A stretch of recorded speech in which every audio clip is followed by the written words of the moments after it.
Bank किसानों को बिना कुछ गिरवी रखे 2 लाख तक लोन देगा। आरबीआई ने बीते दिन इसकी घोषणा की थी। इससे पहले किसानों को 1,60,000 रुपए का कोलेटरल फ्री लोन मिलता था। कोलेटरल लोन वो लोन होता है जिसमें बिना कोई चीज गिरवी रखे पैसा मिलता है। 2 लाख तक के इस कोलेटरल फ्री लोन के लिए किसान किसी भी बैंक में जाकर आवेदन कर सकते हैं। 1 जनवरी 2025 से इसके लिए अप्लाई कर सकेंगे।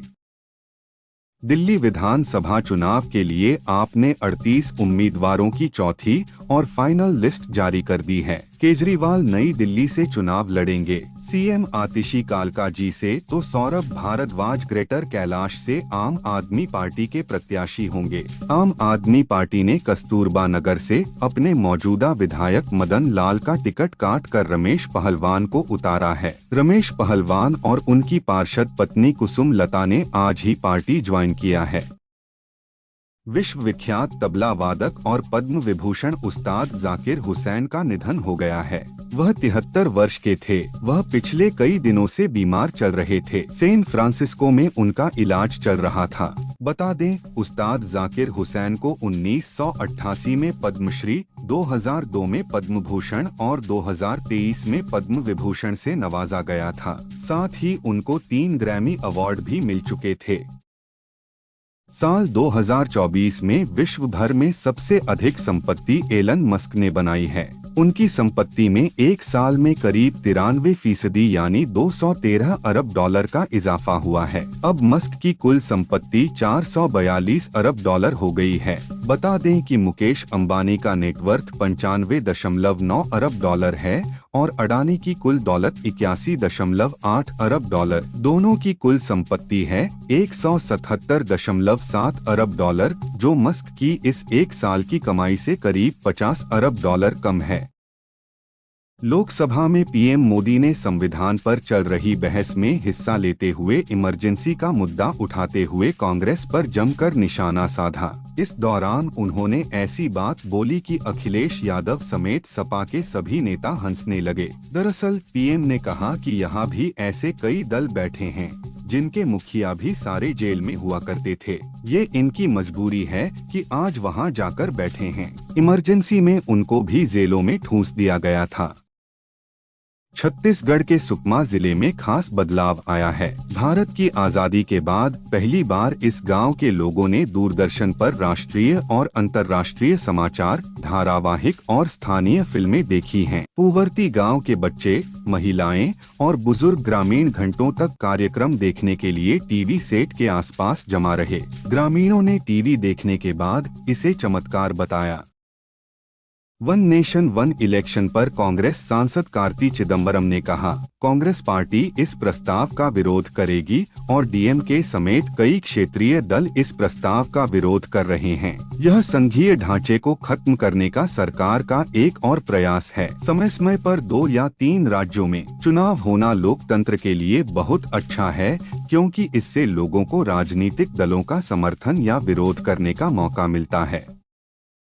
पीडीपी अध्यक्ष महबूबा मुफ्ती ने एक राष्ट्र एक चुनाव पर कहा कि दुर्भाग्य से एनडीए सरकार दिन प्रतिदिन भारत के संविधान को नष्ट कर रही है। भारत एक संघीय देश है, यहाँ संघीय ढांचा है। एक राष्ट्र एक चुनाव इस संघीय ढांचे को कमजोर कर रहा है। वे 2047 की बात करते हैं, लेकिन आगे बढ़ने के बजाय वे पीछे जा रहे हैं। वे हमें उसी तानाशाही में वापस ले जाना चाहते हैं, जो मुझे लगता है कि बहुत गलत है।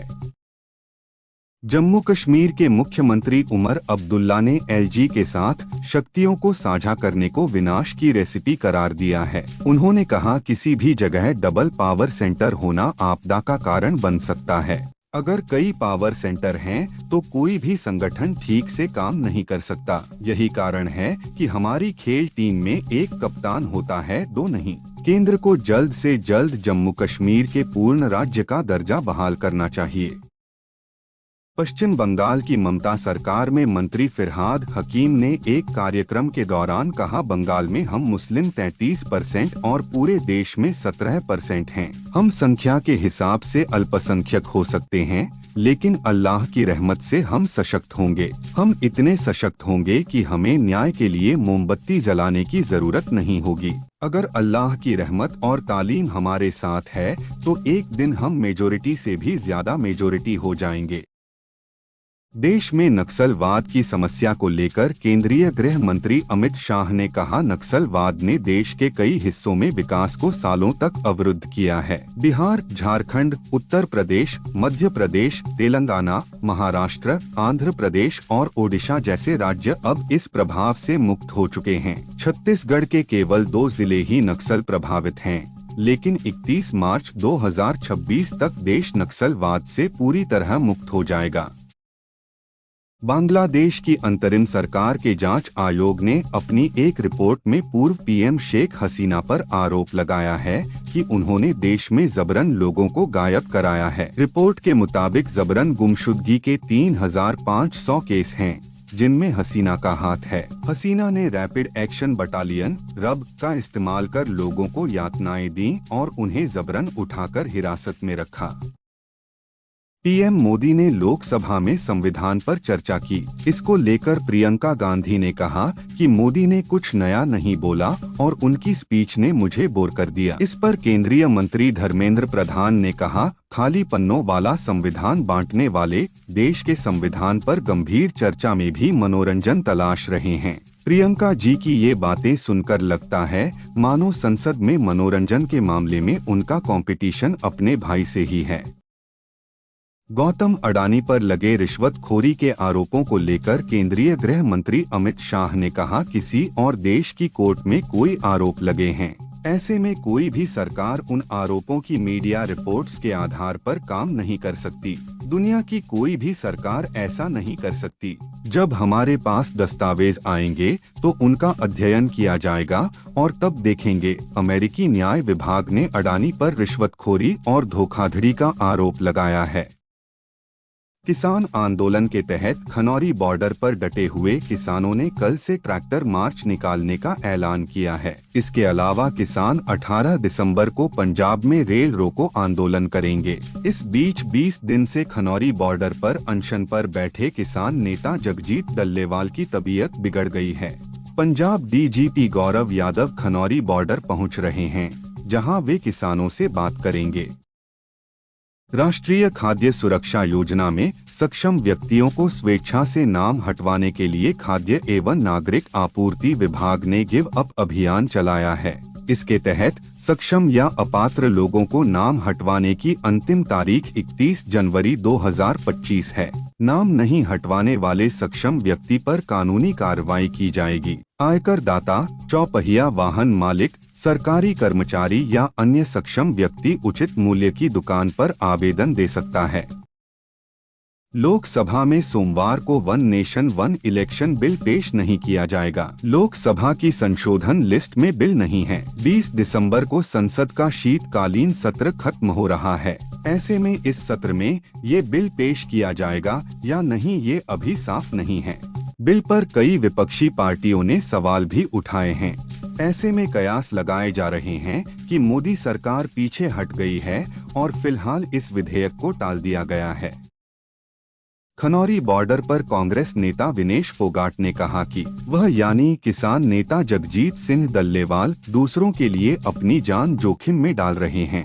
मैं पूरे देश के लोगों से इस विरोध प्रदर्शन में भाग लेने का आग्रह करती हूं। देश में आपातकाल जैसी स्थिति है, सरकार को इसका समाधान निकालना होगा। पीएम मोदी बहुत बड़े बड़े भाषण देते हैं। कल भी उन्होंने संसद में भाषण दिया, लेकिन अब भाषण देने के अलावा भी कुछ करना होगा। महाराष्ट्र विधानसभा चुनाव के नतीजे आने के 21 दिन बाद आज मुख्यमंत्री देवेंद्र फडणवीस कैबिनेट विस्तार कर रहे हैं।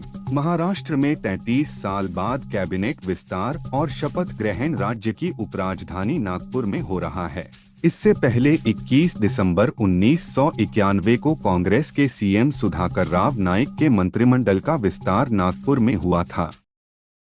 महाराष्ट्र विधानसभा चुनाव के नतीजे आने के 21 दिन बाद आज देवेंद्र फडणवीस सरकार की कैबिनेट का विस्तार हो गया है। नागपुर में शपथ ग्रहण समारोह का आयोजन किया गया। कुल 39 विधायकों ने मंत्री पद की शपथ ली। इसमें 19 बीजेपी के, 11 शिवसेना और 9 एनसीपी के विधायक ने मंत्री पद की शपथ ली।